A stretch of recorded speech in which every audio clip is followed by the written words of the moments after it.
Hey everybody, what's shaking bacon? How is everybody? Why did I do that to like the presidential tune? I don't know. We may never know. We may never know anything.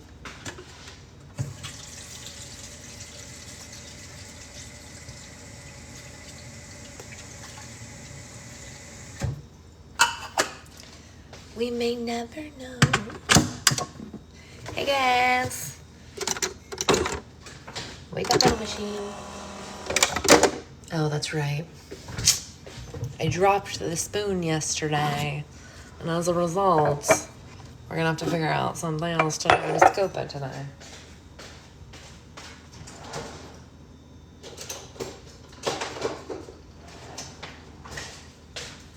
We'll use this one. Care Bears, oh my gosh, hi Care Bears. Let's make more slime like we used to. Remember the days when we would make slime together, Care Bears? Let's do it again. Let's do it again. I love a recipe with 0 measurements. Listen, it's ice cream. Measure with your heart. That's what ice cream is all about. It's about measuring with your heart. Pretty Pebbles sent the slime. Yes. Phenomenal. Phenomenal. What am I doing? I'm making coffee. Good morning, everybody. Good morning, good morning, good morning. Good morning, good morning. My coffee is in Dublin. Good morning to you. Liz, Reptar cereal is Fruit Loops scented, which is the same as Fruity Pebbles, you guys. I don't know if you guys know this. Fruit Loops and Fruity Pebbles are the same smell. There's no difference. They tell you there's a difference, but they're lying to you. If you buy the scents for them, they're the same. And then you buy the cereal and you smell them and you're like, oh yeah, they are the same. They are the same, you guys. It's all a lie. Fruity Pebbles and Fruit Loops. I bet if you look it up somewhere, someone's done a deep dive on it. I bet. I didn't do a deep dive on it. My nose did, but, you know. Congrats on another Soul Out Slime resort. Thank you. Yeah, it was a big one. Really big. If you are a Patreon person, so I don't know if you guys know this. I save... Good morning, James. My ice cream measurement is by the pint, I assume you mean. And yes, I agree. Fruity Pebbles is superior cereal, though. Yeah, no, that's totally... Like, texture-wise, there can be a superior one. I don't know if you guys know this, but I save these days a little bit of each slime in case things break in the mail, because I learned my lesson that USPS cannot be kind. So there are still slimes on my shelves, and those will ultimately end up going to Patreon grab bag people if nothing breaks in the mail. So far, we've had 2 breaks in this restock, which is not fun, but the good news was I had the extras, so I mailed them their replacements, and it's all good. And I have tasked poor Shira with being in charge of doing USPS claims from here forward, so she's taking on that thankless job. But, you know, everyone has to have a job. Your restock showed up perfectly good. I don't think anyone in book clubs broke. I know Gabriella had 1 break, and yeah, Shira likes clerical work. I don't know why. Everyone's brain is different. Fruity Pebbles was my sister's favorite cereal when she was younger, and she smelled it and was like, oh my gosh, I'm so glad. Gabriella had 1 break, and someone else had 1 break. Mara. Gabriella and Mara. I hope she requests a refund for priority mail to me. She should. We should send her that. Do you want to... Shira, if you remind me, I'll send you the stuff from Liz also, because Liz's package was mailed priority mail but didn't show up for over a week because they sent it around the country on a vacation. I don't think the slime needed a vacation, as it's never worked a day in its life, but there it is. There it is. The slime has never worked a day in its life. Oh, Mara's in here. Hello, yes, there's Mara, and she knows that I already resent her replacement. No problem. Listen, guys, I mean, everyone here knows the post office can be cruel, but that doesn't mean you have to be without slime. It might mean that your slime's gonna take a little longer to get to you, but I'm never gonna tell you no. I'm just gonna be like, well, that blows. Let's try again. Yeah, it won't even let me track mine. Really? It just says showing up late.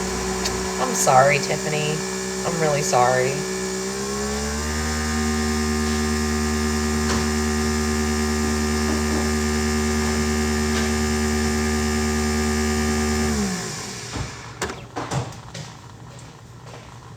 I'm gonna tell you the thing that I don't get about this. We pay extra to have the tracking available, right? Like, I mean, like that's built into the shipping cost. Like, there are versions of mailing things that don't include shipping and they're a little cheaper, but we don't do those. We do the ones with shipping, I mean, with tracking every time. Why are we paying for it if it's not gonna be available? Like, just curious, USPS, do you think you could clarify for us? Because I'd love to know. Anyway. No, I know you are, Tiffany, but that doesn't make it any better that they do that. Hey, Kristen.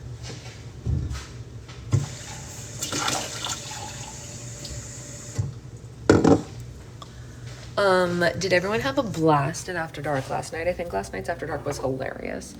Mine is a grab bag, and I'm surprised I get your message and then I MSOL until it shows up. Oh, yeah, but we have so here's the thing about the grab bags is I have tracking for them, Danny, so you can always ask me for it. They're just not integrated with Patreon because Patreon does not see themselves as like a platform for people who ship stuff out. Generally, I'm like one of the only people who does that regularly, so it doesn't integrate the way that the website does, which is a bummer, obviously, but I have that in my site, so if you ask me, I could copy and paste it for you. Oh, it's more fun as a surprise. Okay, yeah, I mean, that's great too, you know. Tracking shows moving through the network and it's between LA and Texas. You're like, where is that? Yeah, After Dark is so much fun, you guys. But also just like Locked Lives in general, a little bit fun. I'm signing up to be a puppy raiser for... That's so cute. Anya, that's so sweet. I love that. Oh, that's precious. Can we please see pictures of these baby puppies when they come to you? That's amazing. So, my sister has a dog. He's a great dog. He's basically Nana from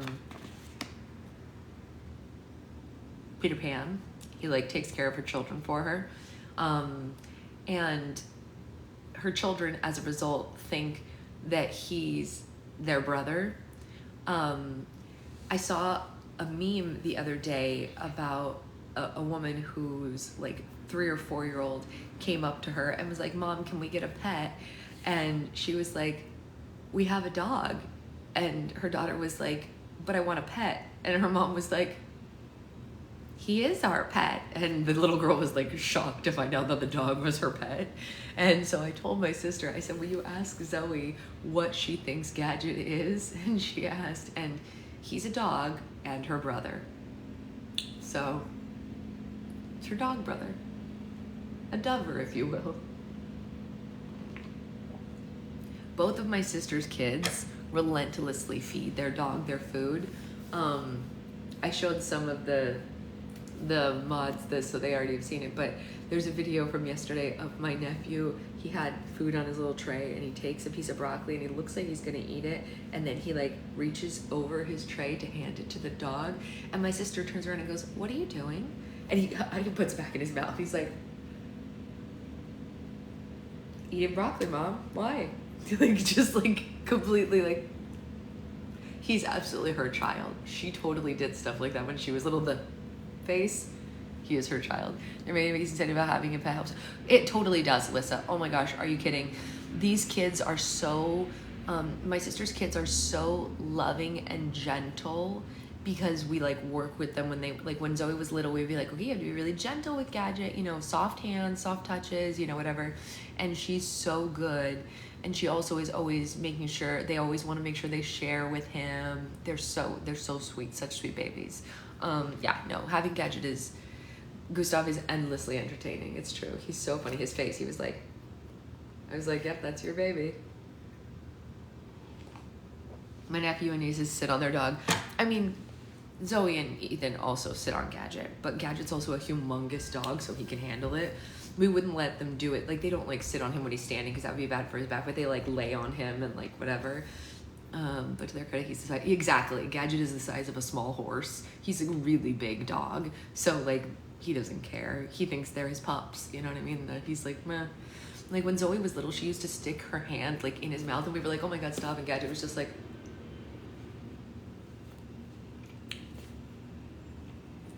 He loves that child. Loves.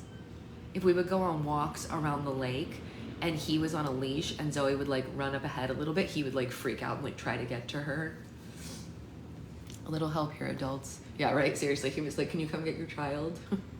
And we were like, maybe. Okay, let's read, because in case anyone didn't know, we're leaving late tonight for a flight to Kentucky for Secret Fiance's sister's wedding. So we will not be back on book club until Monday, which is not normal for us, but we're flying overnight, so I'll literally be on an airplane. But let's read, because we gotta go to school and see what happens. This book is real getting in the feels. Oh my gosh, that's right, you guys, it's Shira's birthday today. Everybody say happy birthday to Shira before she goes to Trader Joe's. Happy birthday, Shira! I'm really bad at keeping track of dates, but today is Shira's birthday for sure. We have so many birthdays in the last couple of days. This week we had like 6 birthdays this week. That's so many birthdays. Amazing. Amazing, yay. Lemon ginger cheesecake is in my future. Sounds pretty good. I've never had lemon ginger cheesecake, but when I was able to eat sugar, I used to make cheesecake. James, you better get on that. And my lemon cheesecake was pretty fabulously superior. I should make it for you, Shira. No. Yeah. All right. It's also Pepper's birthday. Who's Pepper? Oh, the cat. Yes. Yes, yes, yes. All right. Happy birthday. Thank you. I hope she was here long enough to hear that. Very funny. What? So I didn't even know it was my birthday. And yet here we are. And yet here we are. Where are we? What? Oh, here. We're here. We're here. Your coffee's on the counter. I know, it's true. What's true? They said you always show up with the best timing for a joke. They like it. It's very, very nice. Very merry birthday to you. To you. Okay. Chapter 8. The Boy of Fire and the Girl of Emeralds. Yeah, right? As the unicorns drew the golden carriage away from Chariot Hills, Bristol couldn't help but smile from ear to ear.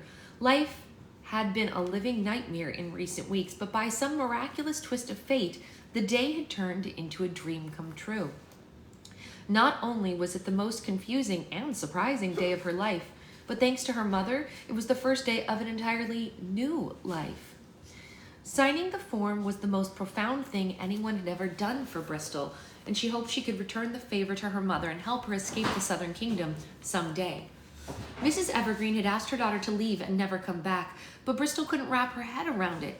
She didn't have many fond memories of her family's home, so it would be easy to keep her distance. But until this moment, Bristol had never been able to choose her whereabouts.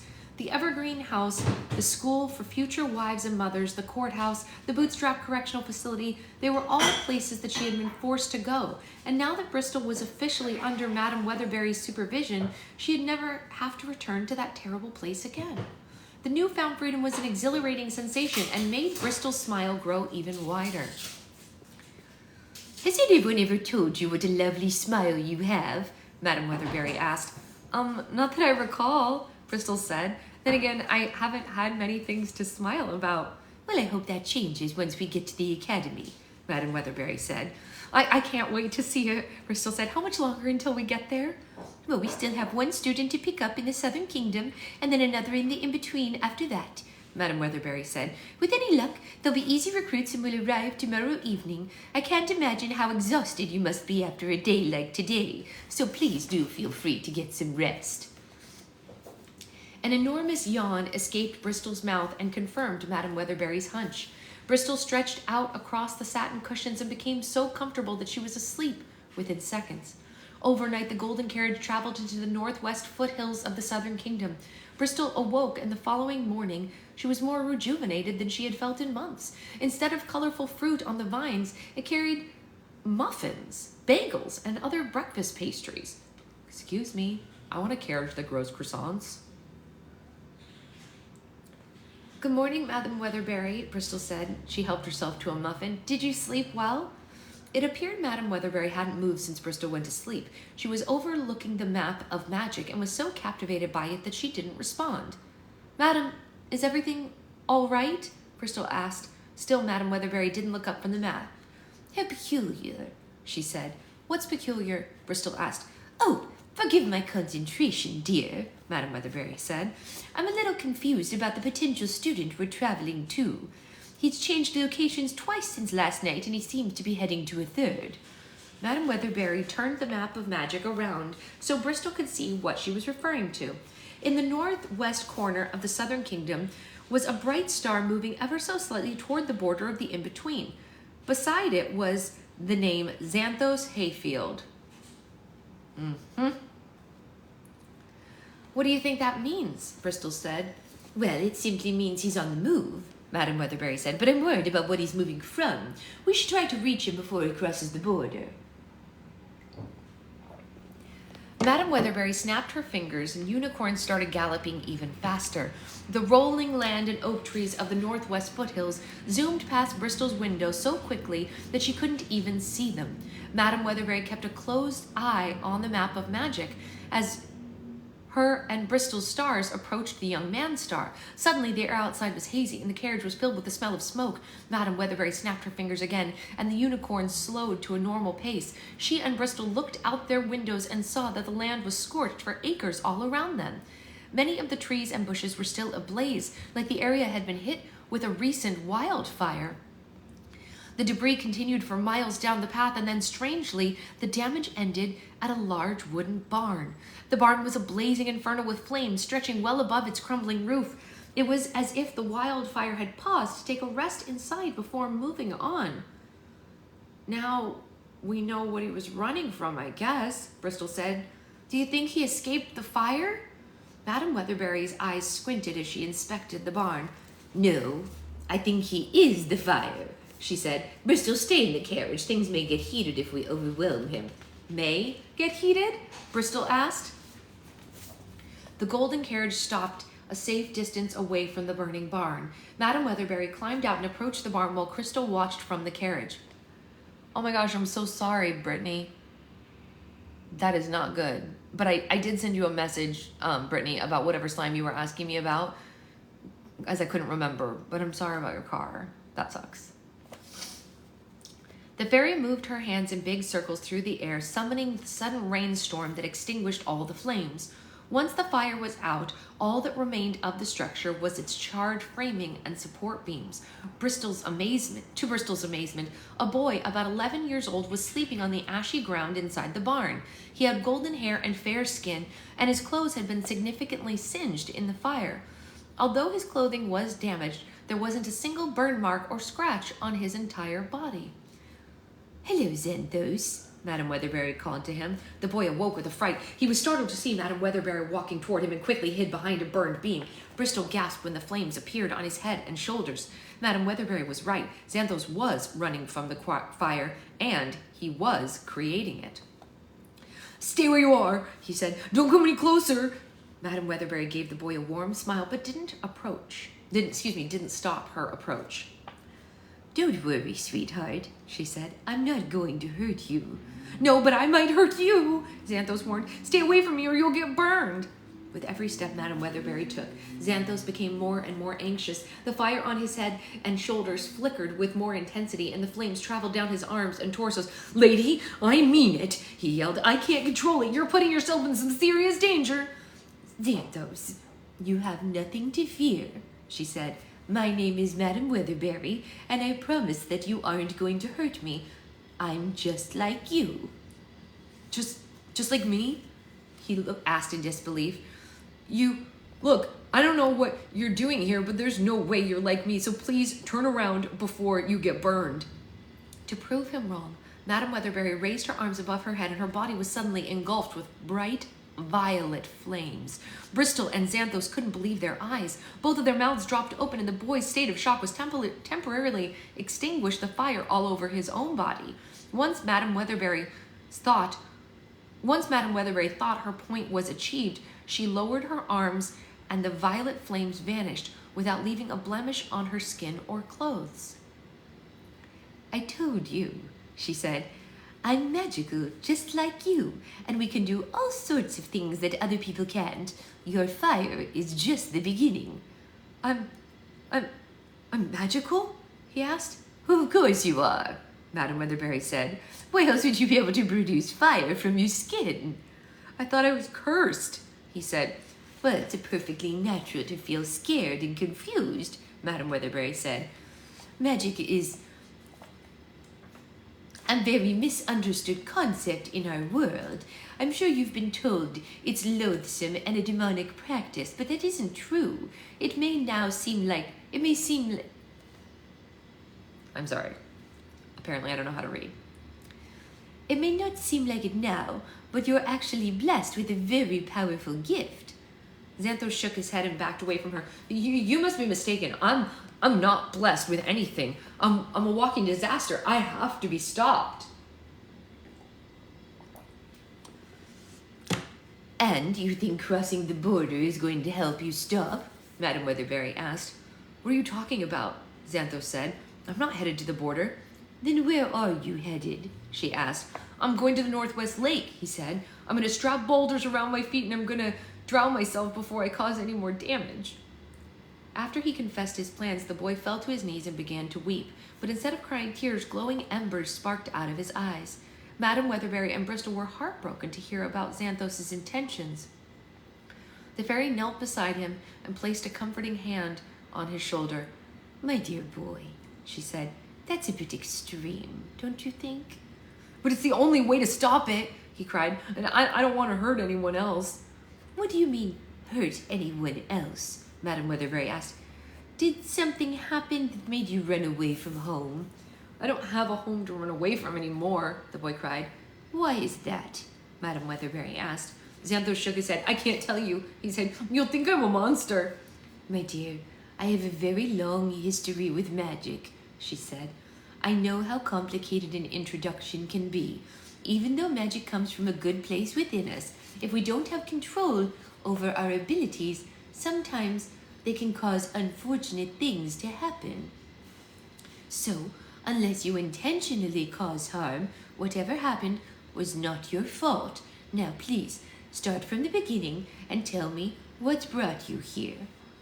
Just like Bristol's first interaction with her, it didn't take long for Xanthos to sense Madam Weatherberry's kindness and realize that she could be trusted. After he took a deep breath, the embers stopped sparking from his eyes, and he sat up to tell her what was causing him so much grief. I always knew this day was coming, Xanthos said. My mother died while giving birth to me. The doctor told my family that it was due to the burns that she received during delivery, but he couldn't explain what caused them. My father must have known it was my fault because he refused to hold me or even give me a name. Eventually, the midwife called me Xanthos because of the warm yellow glow I was born with, but it faded after a couple of days. Many of us are born with signs, Madam Weatherberry said. I'm sorry yours came at such tragic cost. Yeah, me too, he said. As I got older, there were more signs, though. I always had a fever. I ever needed a coat in the winter, and things would melt in my hands if I squeezed them too hard. And about a year ago, everything got worse. There were sparks everywhere. I coughed or sneezed, and then there was more flames when I was surprised or scared. And sometimes I'd have a nightmare, and it'd set my sheets on fire. But a few days ago, my father came home from the pub, and he started beating me. Because he discovered your magic, Madam Weatherberry said. No. It wasn't because of that, Xanthos said. My father's always hated me since my mother died, but a few nights ago he caught me with something I shouldn't have had, something he warned me to stay away from.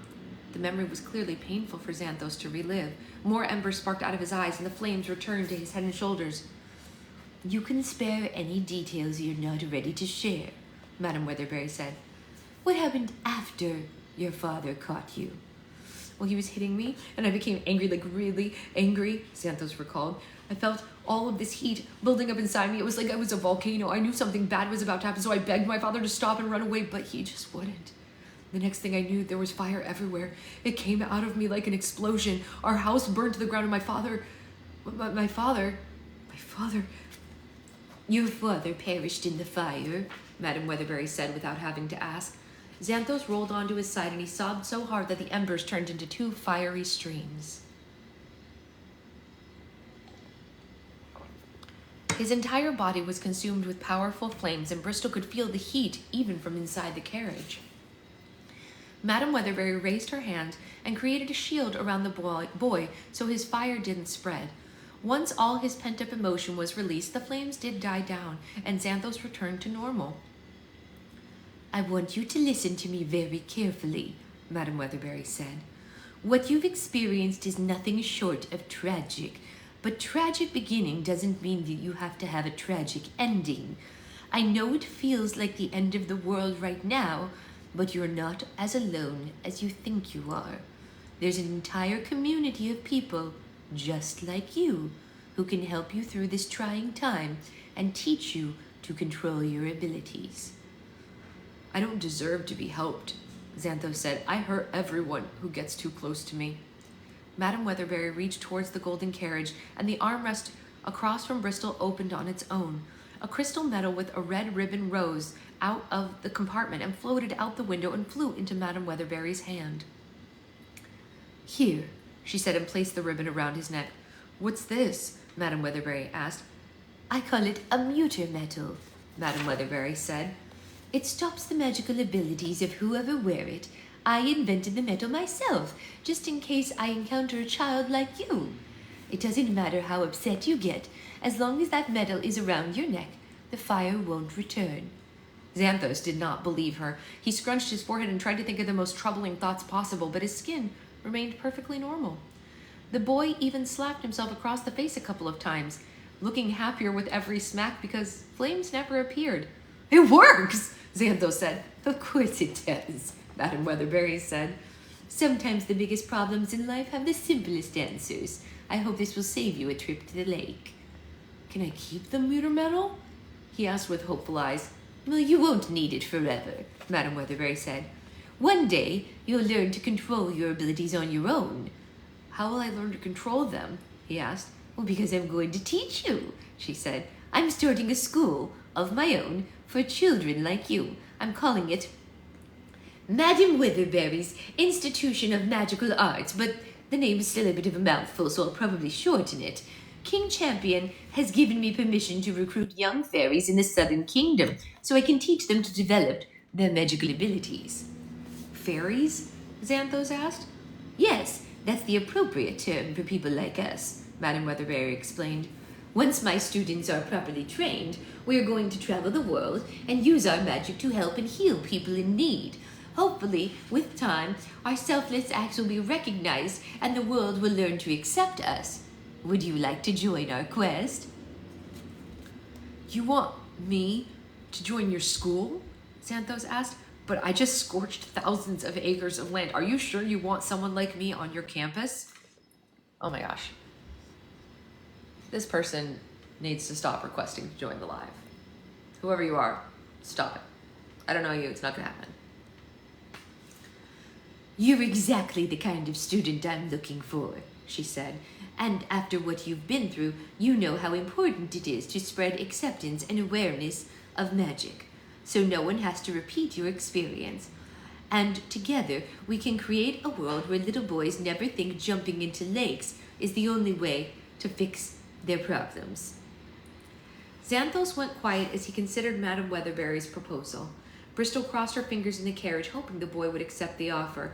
Oh, I'd love to block him, but it never shows that as an option. It just has decline or accept, which sucks. I wish there was like a block button for them.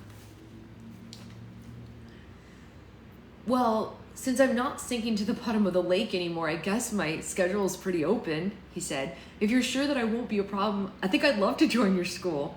Madam Weatherberry clapped in celebration. That's wonderful, dear, she said. I know you're going to be very happy there. Now, let's get you into something a little more comfortable to wear for our journey. Madam Weatherberry twirled a finger, and thread by thread, Xanthos's burned clothes grew back into brown pants and a patchy vest he had worn before the fire started. She escorted the boy to the golden carriage and helped him climb aboard. Xanthos was surprised to see Bristol was waiting inside and became shy. Xanthos, I'd like you to meet your new classmate. This is Bristol Evergreen, Madam Weatherberry said. She's very powerful, just like you. Hello, Xanthos, she said. It's really nice to meet you. Bristol tried to shake his hand, but Xanthos quickly dodged the gesture. I'm sorry, he said. It's nothing personal. I'm just really used to burning things. After a moment, Xanthos cautiously shook Bristol's hand and was relieved when he didn't hurt her. Even though the muter metal suppressed his powers, Xanthos did have a very warm touch. It's nice to meet you too, Bristol, he said. Madam Weatherberry and Xanthos took their seats in the carriage and the door closed behind them. The fairy retrieved the map of magic from the compartment underneath the armrest and double-checked the whereabouts of her third and final recruit in the in-between. Once she confirmed the location, she snapped her fingers and the unicorns lunged forward, pulling the golden chariot in a new direction. Xanthos's eyes went wide as the northwest foothills raced past his window. This is unbelievable, he exclaimed. We must be going hundreds of miles an hour. It's amazing, isn't it? Bristol said. I've traveled across the kingdom with Madam Weatherberry, and my heart still flutters when I look out the window. How long have you known you were magical? He asked. It was a recent discovery, she said. But if it's any consolation, I totally understand what you're feeling. The second time I did magic, I was arrested and locked away in a correctional facility. It's difficult to imagine good things can come from magic, too. But I look forward to Madam Weatherberry convincing us. Xanthos nodded sadly. Yeah, it'll be a miracle if anything good comes out of magic. My magic. I bet you'll be surprised, Bristol said. You may think it's a curse now, but I know a few places that would be lucky to have a boy like you. Like where? He asked. Well, the correctional facility I was sent to, for example, she explained. It was so cold at night that my friend would sneak me an extra blanket so I didn't freeze to death. I would have given anything to be near one of your fires then, and I'm sure that you'd be a big help with all the trouble they've been having in the Northern Kingdom lately. Suddenly, Madam Weatherberry looked up from the map of magic and glared at Bristol like she had said something controversial. What did you just say about the Northern Kingdom? She asked. Madam Weatherberry's intense reaction surprised Bristol. It was the first time she'd ever seen the fairy without her trademark charm. I'm sorry, I just said that the Northern Kingdom could use a boy like Xanthos, Bristol said. Yes, but why? Madam Weatherberry pressed. What have you heard? Oh, just that they've had a lot of blizzards, Bristol said. That's all. Once the subject was clarified, Madam Weatherberry's cheerful manner slowly returned, but a hint of aggression remained in her eyes. Oh, yes, the blizzards, she said. I heard about those too. Poor people, let's hope the weather changes for them soon. Forgive me, Bristol, I misunderstood what you were saying. Madam Weatherberry, is anything else happening in the Northern Kingdom that we should be worried about? Bristol asked. Nothing to trouble yourself with, my dear, she said. Just politics as usual. It's all quite dull, actually. Forget I even mentioned it. Out of respect, Bristol didn't inquire any further, but Madam Weatherberry's suspicious behavior made one thing abundantly clear.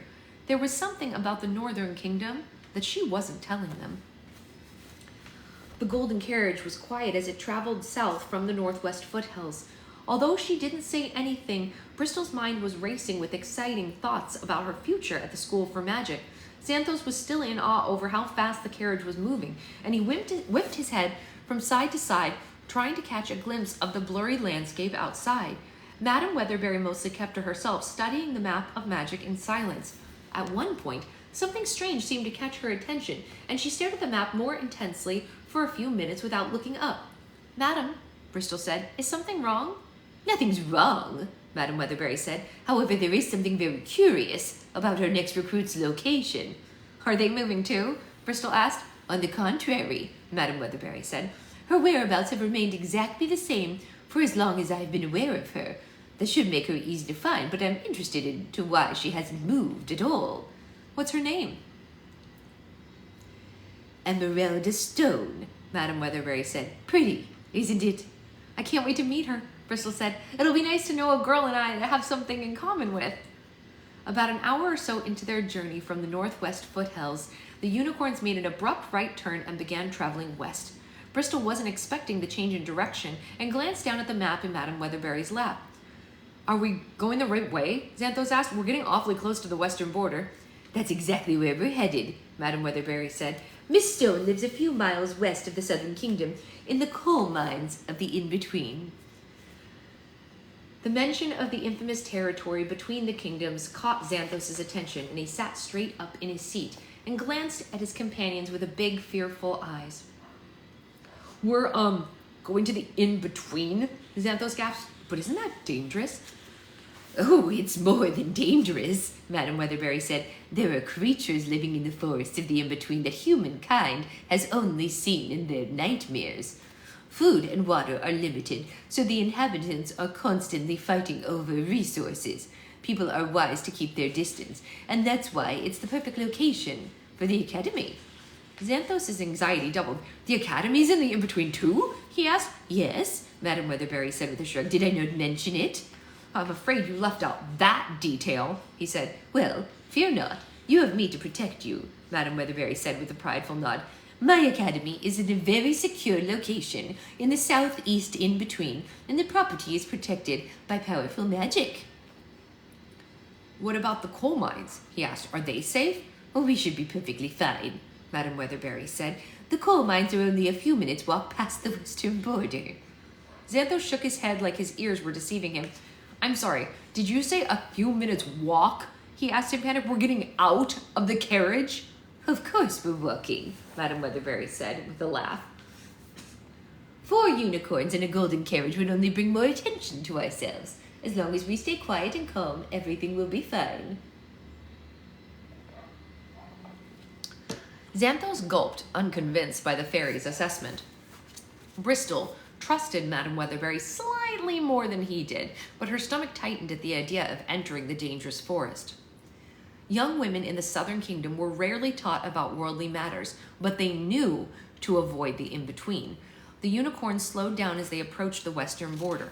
As Bristol and Xanthos anxiously looked out the window, there was no argument about where the Southern Kingdom ended and where the in-between began. The horizon was consumed by a thick and monstrous forest. All the trees were gigantic. Their trunks were crooked, and the mangled branches stretched into the sky like the arms of a prisoner reaching for freedom. As they moved closer, the carriage passed a sign that gave Bristol and Xanthos chills. This is what it looks like, you guys. Warning! You are now entering the in-between. Beware of monsters. Did they have to paint the sign with such a creepy font? Xanthos asked. I mean, was that really necessary? The golden carriage pulled off the road and stopped at the edge of the forest. Madame Weatherbury happily hopped down off of the carriage without a care in the world, and then forced, Bristol and Xanthos as well. Once all 3 passengers were outside, Madame Weatherbury snapped her fingers and the large unicorns began to shrink. The majestic steeds were transformed into small mice with horns and bushy magenta tails. I want one. Can I have one? The fairy snapped her fingers again, and the golden carriage shrunk to the size of a brooch, which Madame Weatherbury pinned to her gown. With a third and final snap, a large piece of cheese appeared on the ground for the mice to snack on.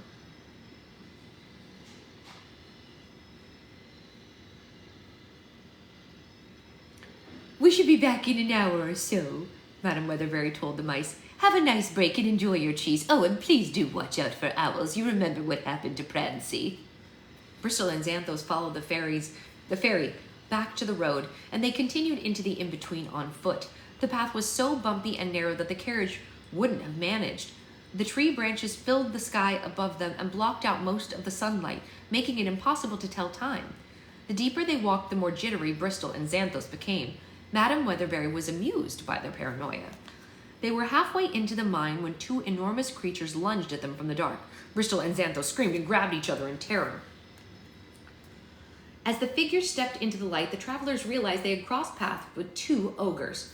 The first ogre had brown skin and his face was covered in bone piercings. The second ogre was green and was covered in warts. Both creatures had an underbite with sharp teeth. Their clothes were made from fur of several dead animals, and they each carried a club carved from a log. "Well, look who's wandered into the woods," the brown ogre sneered. "You must have gotten lost if you're all the way out here," the green ogre growled. The ogres circled the travelers like wolves circling prey. Bristol and Xanthos were so scared that they closed their eyes, but Madame Weatherberry never even flinched. "Actually, we're perfectly fine and content, thank you," she said. "It's very nice of you to check on us, though." Bristol and Xanthos and the ogres were equally surprised by Madame Weatherberry's cheerful response. She proceeded down the road and pulled her students with her, but the ogres sprinted ahead and blocked the path with their clubs. "You don't think you're getting away that easily, do you?" the brown ogre asked. "Fresh meat's hard to find here," the green ogre said and licked his lips. Madame Weatherberry eyed the creatures like they were disobedient children. "Just so we're clear, you've interrupted our journey with the intention of eating us. Is that correct? And your obscene gestures and suggestive language are not meant to be interpreted as sarcasm. Is that right?" The ogres shared a puzzled glance. They didn't understand all the words Madame Weatherberry was using. "Of course we're going to eat you," the brown ogre roared. "How wonderful." Excuse me.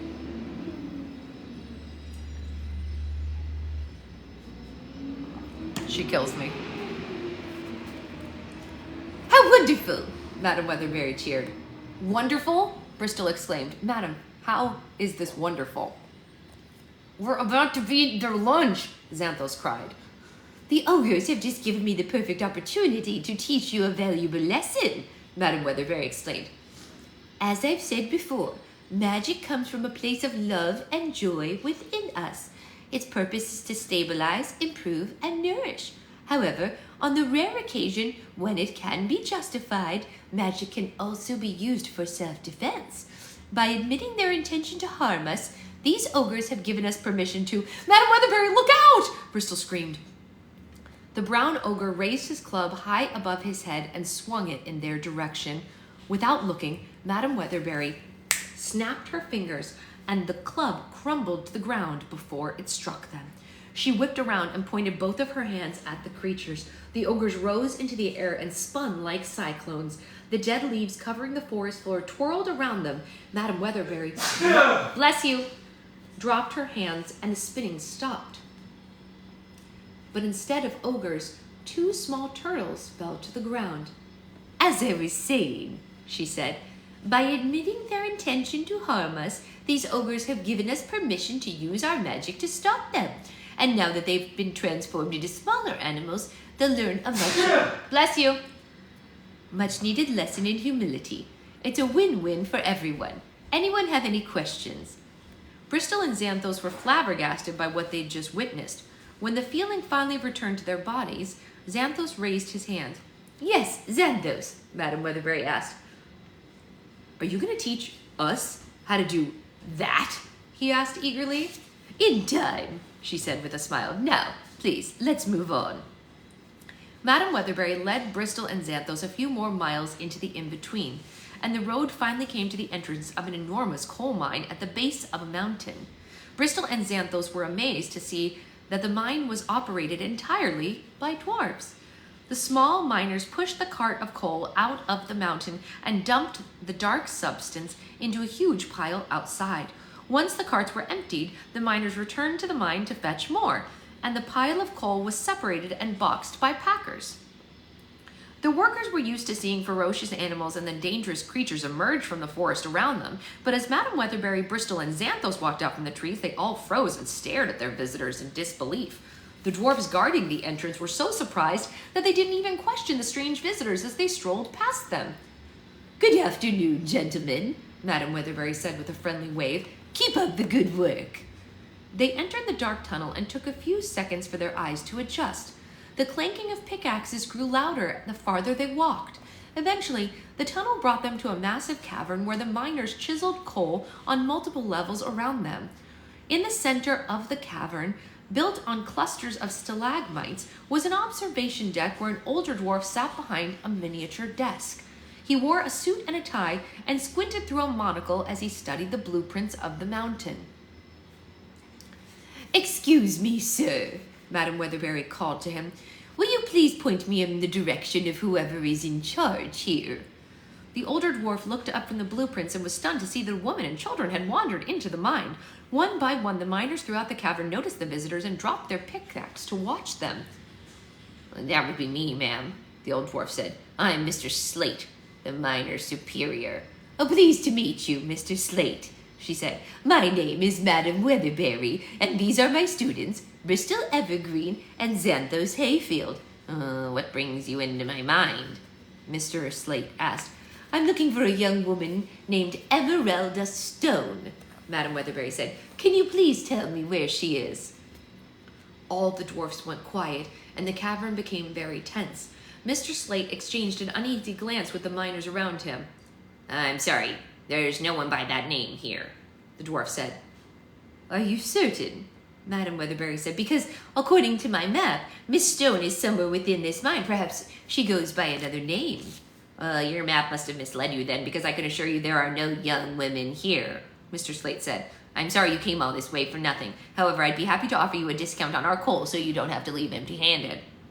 Madam Weatherbury eyed the miner's superior suspiciously. "Mr. Slate, my map does not lie. I know that there is a girl with magical abilities nearby, and if I discover that you are harboring Miss Stone against her will, I will be forced to liberate her." Beads of sweat appeared on Mr. Slate's forehead. "I told you, there's no young women in this mine," he said. "Now, please leave before I have to have you removed. We don't want any trouble here." Madam Weatherbury turned to Bristol and Xanthos, and with an enthusiastic smile that they weren't expecting to see, she said happily, "Our luck continues. Mr. Slate has given me another opportunity to teach you a valuable lesson. You see, when we have reason to believe someone is in danger or being held hostage, magic may be used to rescue them. Watch this."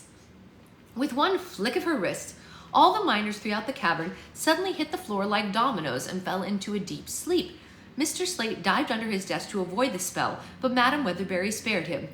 "You horrible witch!" Mr. Slate screamed. "What have you done to them?" "I've halted your production and given your miners a little rest," she explained. "You will get your employees back as soon as you show us the girl." "No," the dwarf yelled. "I won't let you take her from us." "Mr. Slate, please don't make this any more difficult than it needs to be," Madam Weatherbury said. "I wouldn't enjoy turning your coal mine into a fertilizer plant, but I'm certainly not above it." She gave the dwarf no choice. Mr. Slate climbed down from the observation deck and begrudgingly guided his visitors to the back of the cavern. They followed him into a long tunnel that snaked even deeper into the mountain and ended at a small cave. Unlike the other parts of the mine, the sequestered cave sparkled like the night sky because the floor was covered in piles of diamonds, rubies, sapphires, and every other gem imaginable. In the back of the small cave was a girl of about 12, with bright eyes and beautiful brown skin and black curly hair. She wore a dress made from a burlap sack and sandals made from wood and rope. The girl stood behind a workbench and was illuminated by a jar of fireflies. Piece by piece, the girl selected coal from the cart beside her bench, closed her eyes, and concentrated as she squeezed it. When she opened her hand, the piece of coal had transformed into a colorful gem, and she tossed it into the pile it belonged to.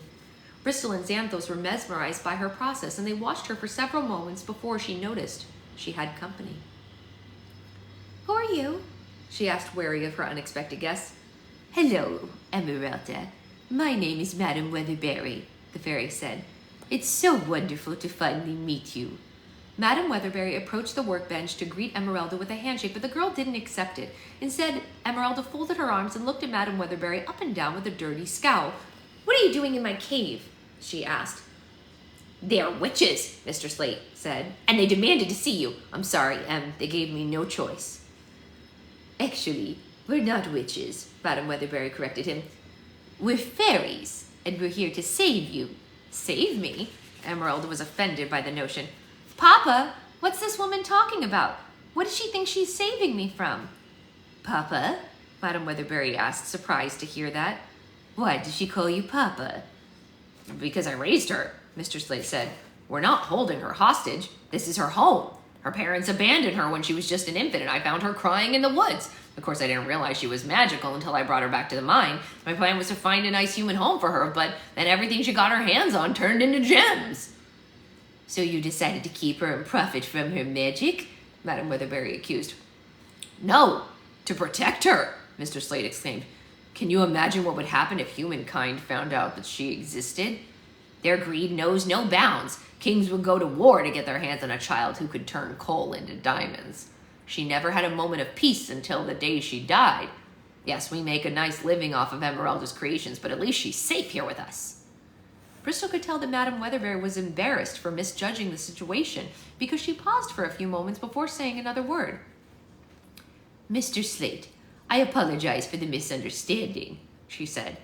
But the mine isn't the only place she can be protected. In fact, there's only one place I know of that she can guarantee her safety, or that is until she learns to protect herself. Madam Weatherbury leaned close so she could look into Emeralda's eyes. I'm starting an academy for magic, she explained. I'm going to teach young fairies like you to control and expand their abilities. I traveled all this way because I'm hoping that you'll want to join us. Emeralda raised an eyebrow at Madam Weatherbury like it was the dumbest idea she'd ever heard. Yeah, why would you want to start a school for magic? She asked. The world hates magic. Well, that's exactly why I'm starting it, Madam Weatherbury said. After my students are properly trained, our plan is to travel around the world and use our magic to help people. Hopefully, humankind will recognize our good deeds and learn to accept us, so little girls like you will never have to hide in caves again. Bristol and Xanthos watched Emeralda closely, hoping that she would be intrigued by Madam Weatherbury's offer, but she remained just as defensive as before. I'm not interested, she said. Are you sure? Madam Weatherbury said. This is a very big opportunity. Would you like some time to consider it? I don't need to consider anything, Emeralda snapped. Why would I want to use magic to help humankind? Like my papa said, humankind is awful, and all they do is make life difficult for other species. Well, I won't argue with that, Madam Weatherbury said. Humankind is flawed, but unfortunately, as long as they have the numbers and resources to stay in power, their acceptance of us is key to our survival. If the magical community doesn't do something to improve our relationship with humanity, we do risk extinction. Showing them kindness is perhaps the first step in changing their perception of us.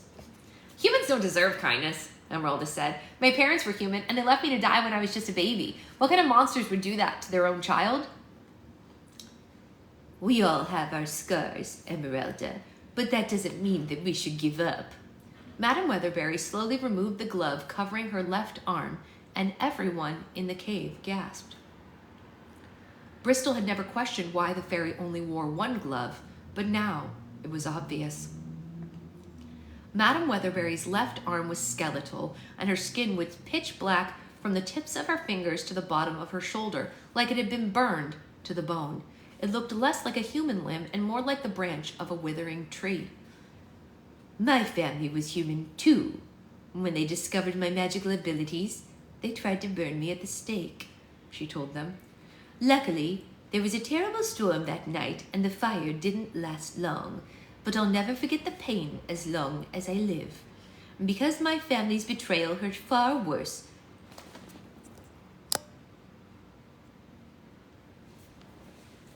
than the flames burning my skin. After the gruesome memory was shared, Madam Weatherbury slipped her charred arm back into the glove. Why would you want to help the people who did that to you? Emeralda asked. Because if we want a better world, we have to be better than that world, Madam Weatherbury said. If we let one experience destroy faith in our entire species, then we're no better than the people who hurt us. Just like the magical community, there is good and evil in humanity, and now more than ever, They need to be reminded of the goodness in their hearts. Our pursuit of acceptance could be the example that humankind needs to change its ways. It could inspire them to finally value their compassion over their hatred. We could create a new era where the world not only respects us, but all walks of life. Madame Weatherberry's passionate plea poked a few holes in Emeralda's resistance, but it didn't tear it down. I guess I'm still valuing my hatred over compassion, too, Emeralda said. I'm sorry you came all this way, Madame Weatherberry. I won't be attending your school. Now, if you'll excuse me, I have a lot of work to do. Emeralda returned to her workbench and continued transforming coal into gems. Madame Weatherberry seemed extremely saddened by the girl's decision, but didn't press the issue any further. She headed out of the cave, gesturing for Bristol and Xanthos to follow her. We should be going, children, she said. I'm sure the unicorns are anxious for us to return. Although Madame Weatherberry had accepted Emeralda's choice, Bristol thought the girl was making a horrible mistake and she wasn't ready to give up on her. She went back to the workbench and stood in front of Emeralda until the girl acknowledged her. Emeralda rolled her eyes. Yeah? She asked. I'm just curious. How do you decide which jewel to turn the coal into? Emeralda sighed. Like her method was too complex for Bristol to understand. I don't decide, she said. Each piece of coal is unique and it has its own energy. All I do is find the jewel inside it and bring it to the surface. Interesting, Bristol said. So you're doing to the coal exactly what Madame Weatherberry wants to do to us? Emeralda scrunched her forehead. What are you even talking about? She asked. Even if you disagree with Madame Weatherberry's reason for opening the school, she's still offering us a chance to become the best version of ourselves. I understand how you feel about humankind, but you aren't going to let them keep you from reaching your full potential, are you? Hasn't the world taken enough from you already? Clearly, Bristol's words resonated with Emeralda more than Madame Weatherberry's had, because the girl dropped the coal and went into deep thought. Bristol turned to Madame Weatherberry, and the fairy beamed with gratitude for her assistance. The entire cave waited with bated breath for Emeralda to make her decision.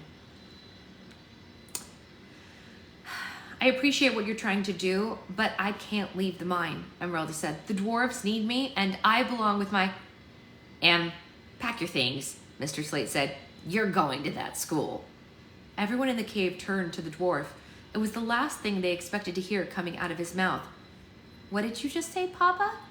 Emeralda asked in shock. I said you're going to that school, Mr. Slate said.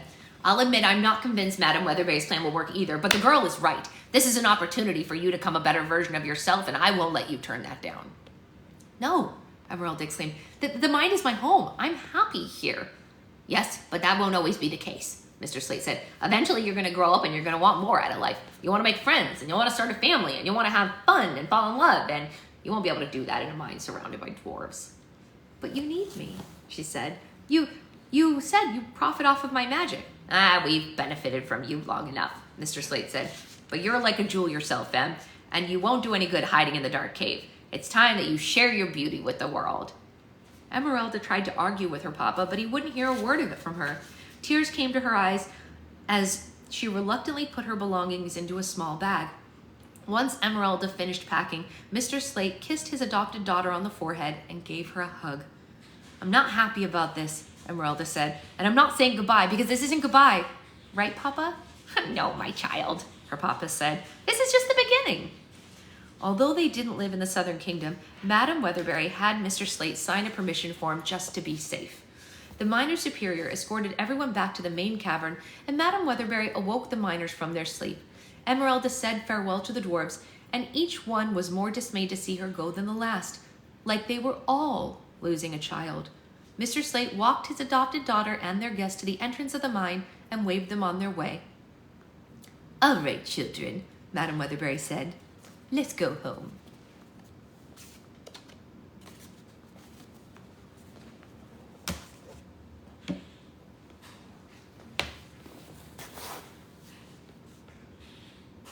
That was sweet. Family is family. Doesn't matter how you got it.